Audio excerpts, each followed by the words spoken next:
Welcome back, y'all, to Worlds Beyond with Cam and Ron. I'll start out with our obligatory apologies for having another long delay. Cam, how you doing? Another lengthy hiatus. Oh, not too bad. It's very hot here and a lot of weird stuff going on, but overall hanging in there and excited to talk about movies again. Yes, so we've got a little catch up to do. I know we had planned on doing Ironheart for Marvel. I just finished it recently. Cam, you're still watching it, so we'll circle back on that one. There were some horror movies we wanted to hit while they were in the theater, but I think we will still hit them just now that they're streaming.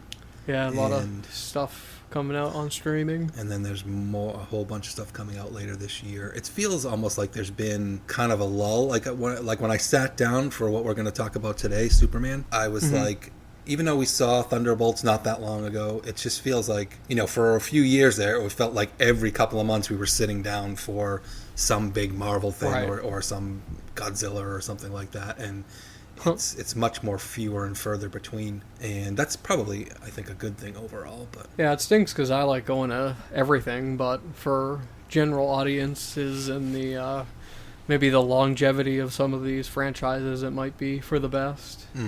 Definitely. All right, well, we are here today to talk about Superman. I don't know what we're calling it. It's a reboot or restart or recalibration. How would you describe? Yeah, I'd say it's I'd call it a reboot of both Superman in movie form and a reboot of the kind of DC live action movie universe, something similar to like the MCU or something like that. Now, I think this is the first chapter in James Gunn's new. I heard he's got like chapter 1, Gods and Monsters and blah blah blah. So I think this is the first movie. He has this whole thing laid out. This is the first live action movie that Creature Commandos animated show that he did a few months ago.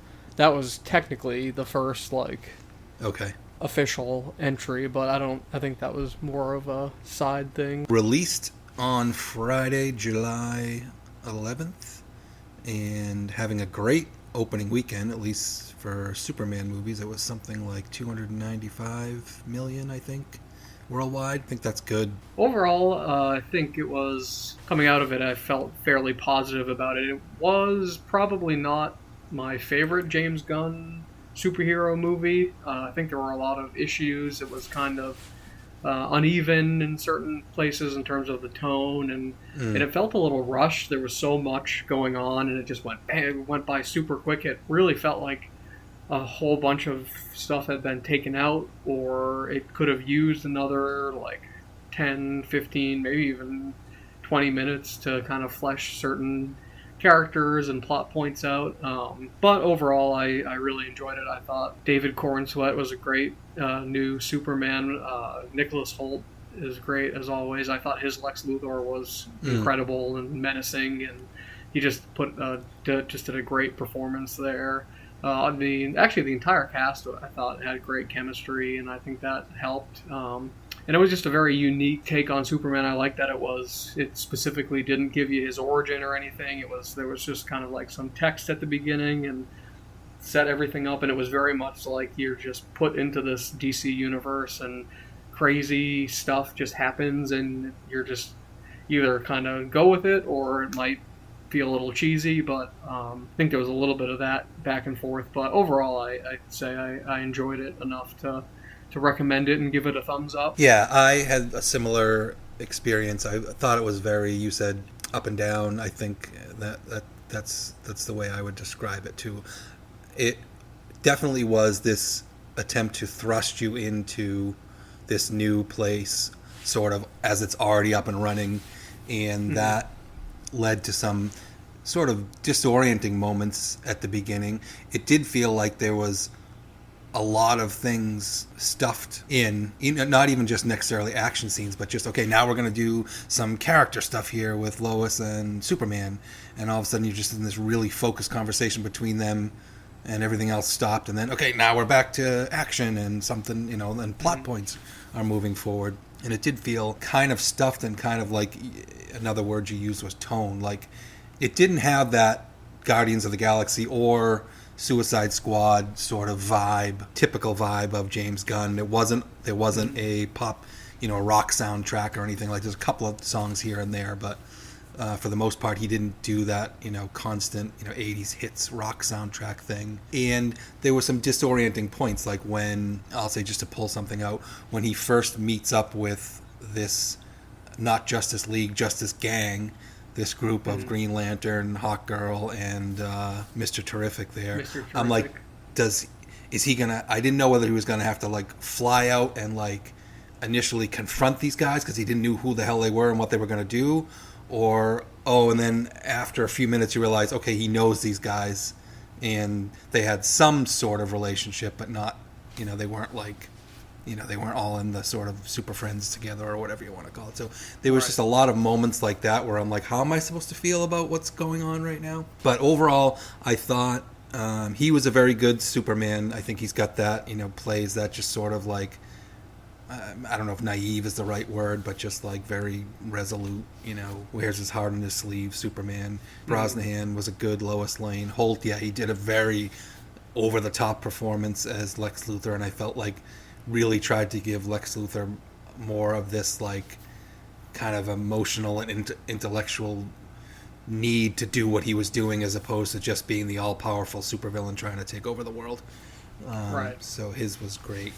I think with a lot of the other performances, for me, they were fine, they were good, but nobody else really got developed. You get thrust into Superman and Lois's relationship for a while, and then there were a few other, points and moments, but I felt everybody else was kind of rushed. There were so many characters.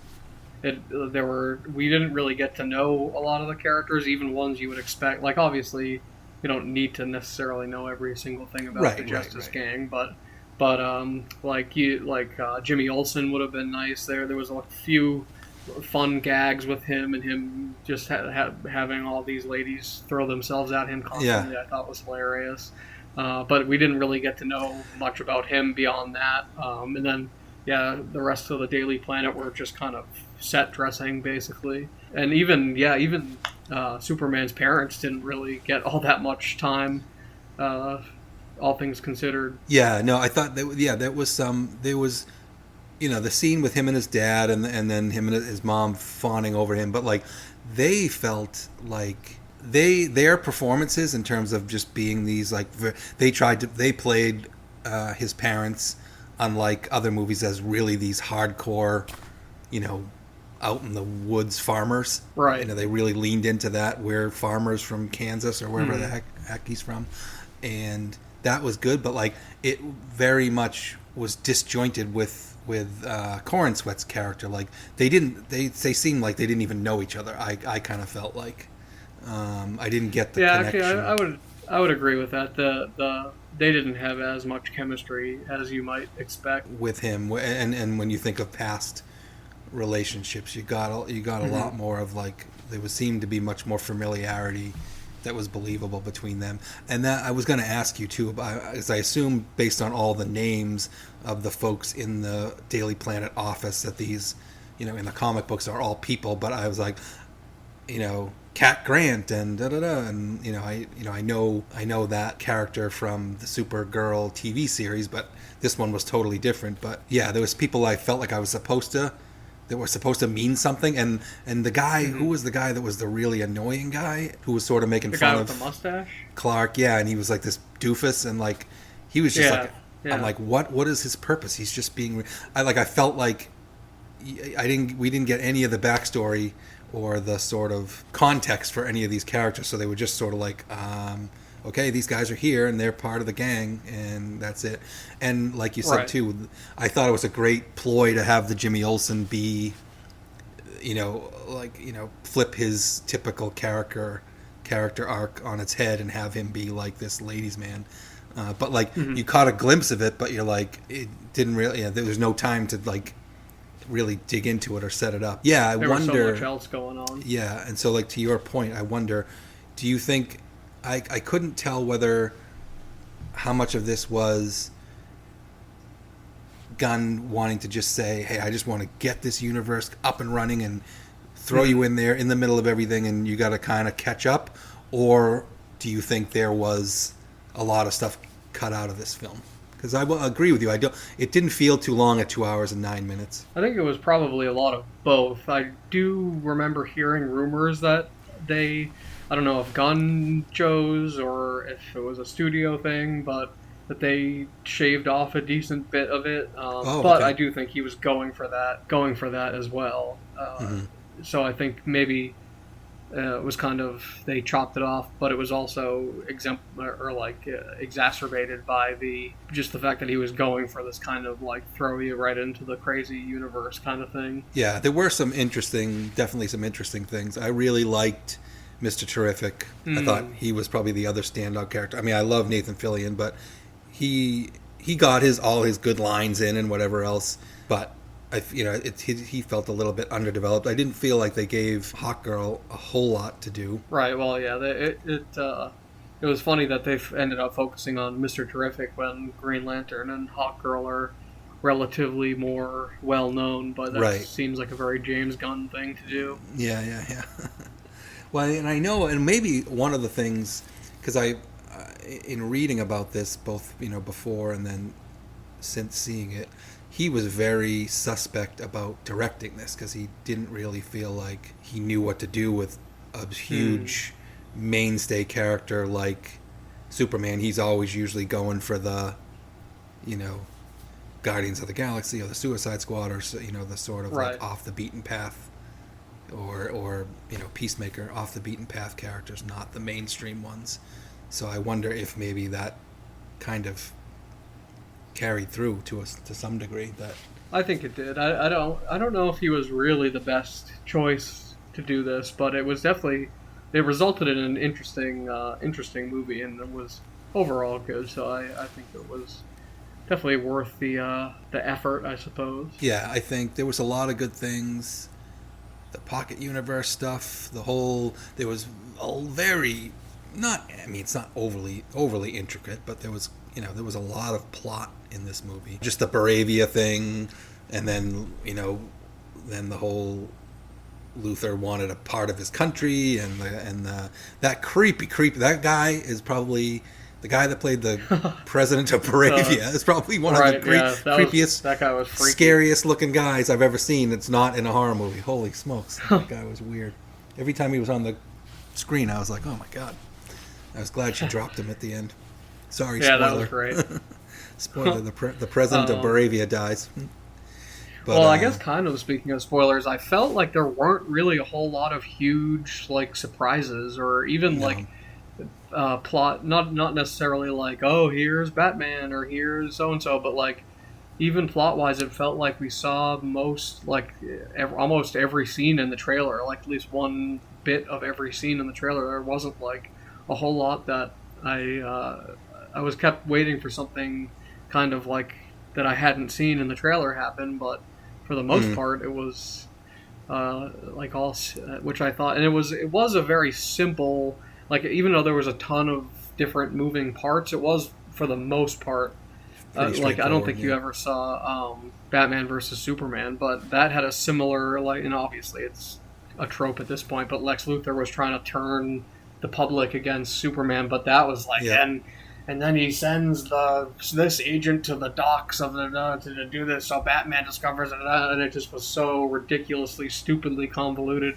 Yeah. This almost was like too simple, where it's just like, oh, and that was the other kind of interesting thing I think is worth bringing up. But Lex Luthor just kind of shoots out that message from Krypton that Superman was sent with, and that was about it. And they like made a very strong point of saying that, like, oh no, they didn't fake this. It was actually his parents saying that he should like rule over Earth and everything else. Which, as far as I know, that's never been done in any sort of thing. So that was a kind of an interesting. I guess that would probably be the big, like, oh wow, I'm surprised that they went in that direction with it. Yeah, that was one thing I wanted to bring up. I thought that was an interesting plot twist, and they did go so hard in saying, oh no, if the all the computer people would never say this was real if it wasn't real. And Right. I kept waiting for it to be debunked at some Mm-hmm. point.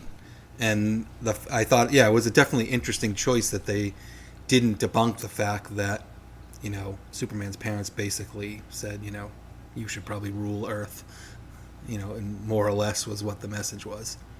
So Right. that was definitely an interesting plot twist. I thought it was really, I think one of the things they do, okay, how is it believable when anybody can overpower Superman?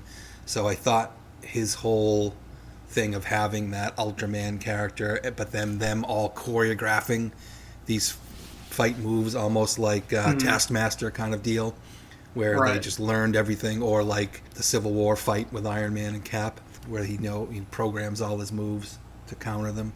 And then by the time we got to the final fight between Superman and Ultraman, I kind of figured it was going to be that other clone Superman. That was fun. Yeah, I had known that going in. I think a lot of stuff I had like lightly spoiled for me, so I had known that. There was a couple other things. Oh, the monkeys! I was really excited about the monkeys. That was hilarious. Yeah, you wonder if that's real. There's a lot of what just really like happens. cartoonish, very like Silver Age or like Golden Age comic book silliness. What did you think of Crypto? I was like, I found the way they portrayed him was kind of like almost borderline annoying at some points, but Mm-hmm.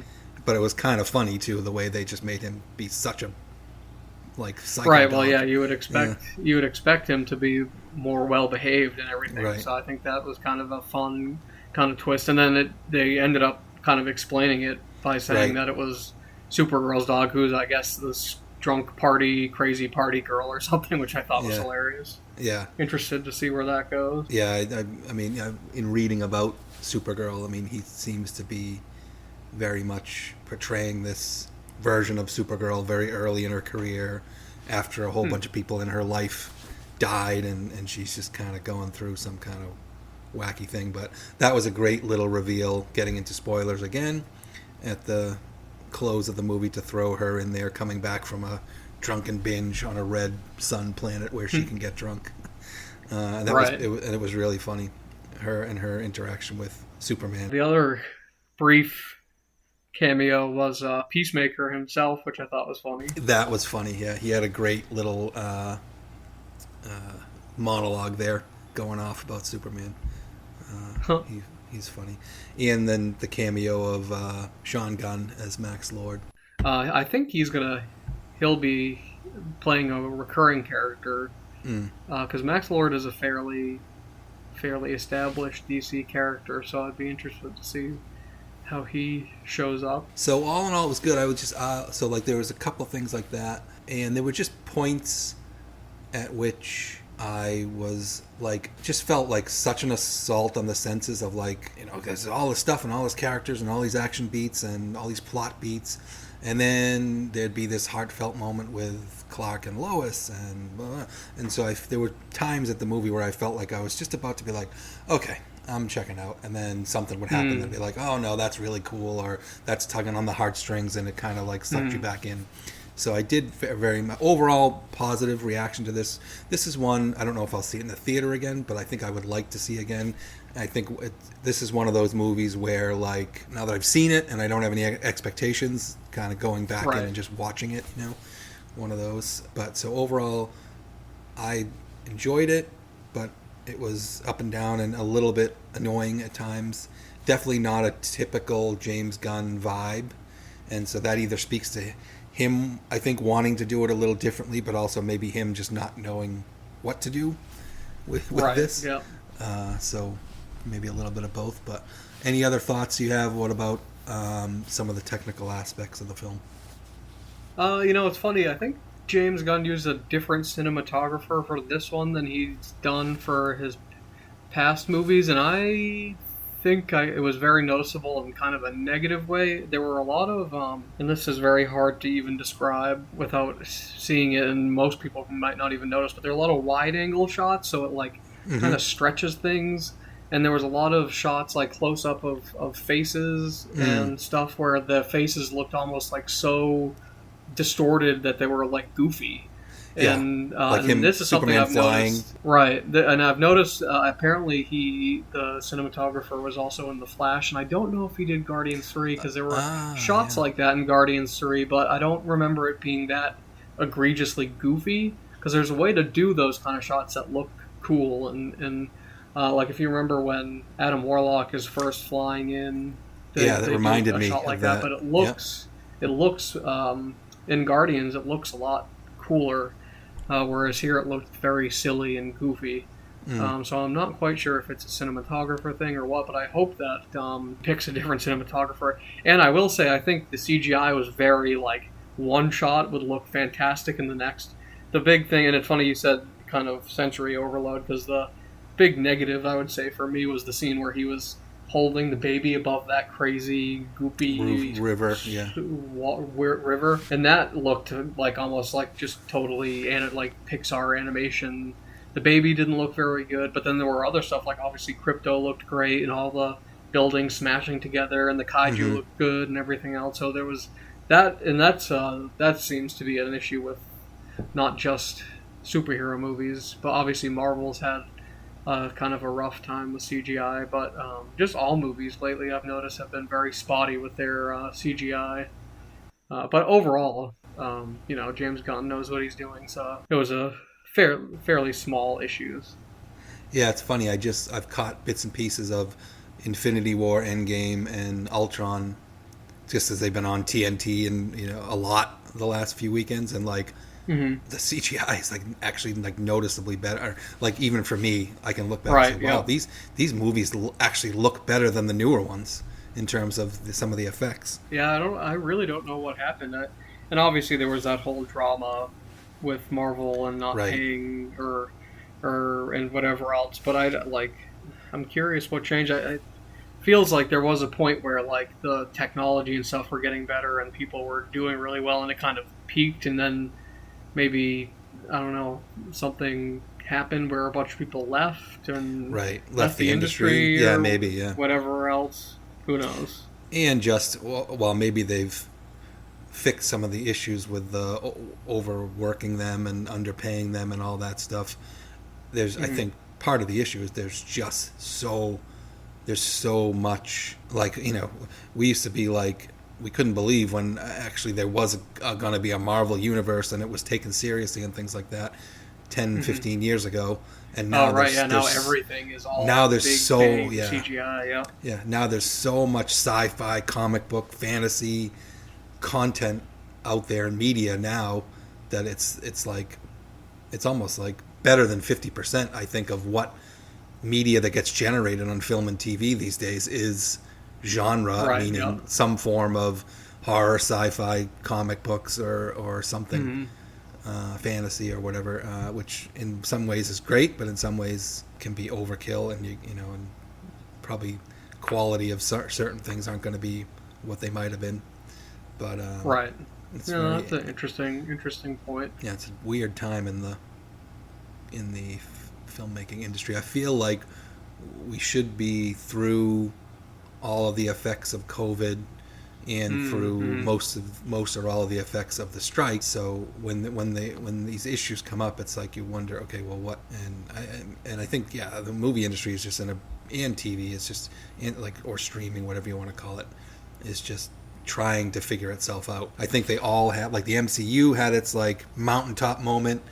Netflix had its mountaintop moment with Stranger Things Right, and yeah. all the other stuff, and HBO with Game of Thrones, and then everyone's been trying to replicate that. And obviously, when you try to replicate something just over and over again, it's never going to work the Never way works out, yeah. It's got to be the next new thing has to come along. So, very interesting time. So, I guess any other final thoughts on Superman? No, I think that pretty much sums up everything I had to say about it. Yeah, me too. So overall, like, I would say like a mixed to positive review, I guess, is what I would say. Definitely worth seeing, especially if you like that sort of stuff, DC, Superman, or just comic book movies in general, but not without some reservations. But overall, solid. So that's a wrap, and we will be back soon.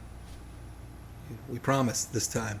Obviously, With Fantastic probably Four. Ironheart And Yeah. Fantastic Four, yeah. Fantastic Four is coming out. Yeah, in a I'm couple really of looking weeks. forward to that. Yeah, that looks great so far. I'm trying not to, like I've been doing with Marvel movies of late, like trying to not watch too much because I want to be. If I'm going to Right, be, yeah. if I'm going to I be, haven't seen much of anything from Fantastic Four actually, so I'm really looking forward to seeing how I react to it. yeah, I'm still trying to do my. If I'm going to be underwhelmed, I at least want to be surprised thing with Marvel movies lately. But like Thunderbolts, I thought was, we thought that was great. So looking forward to that. Yes, we'll get to Ironheart. We may get to a couple of horrors like Until Dawn and some others, and I'm sure some others are coming out. And then you got Wednesday coming up. Finally, Stranger Things coming at the end of the year. I know, So really. a lot of stuff happening. So thank you very much, as always, for listening. Please give us a like and a subscribe wherever you're finding our podcast. That definitely helps. And comments we would welcome as well on our Facebook page, or we actually do have an Instagram page. And a YouTube channel. We actually do have a YouTube channel as well, so you can Right, yep. find us there and play the YouTube videos and just watch our logo for while you listen to the thing. Maybe someday we'll actually get on camera or something like that, but we'll see. But anyway, thanks very much for checking this one out, and we'll see you again soon. See you on the next one, guys.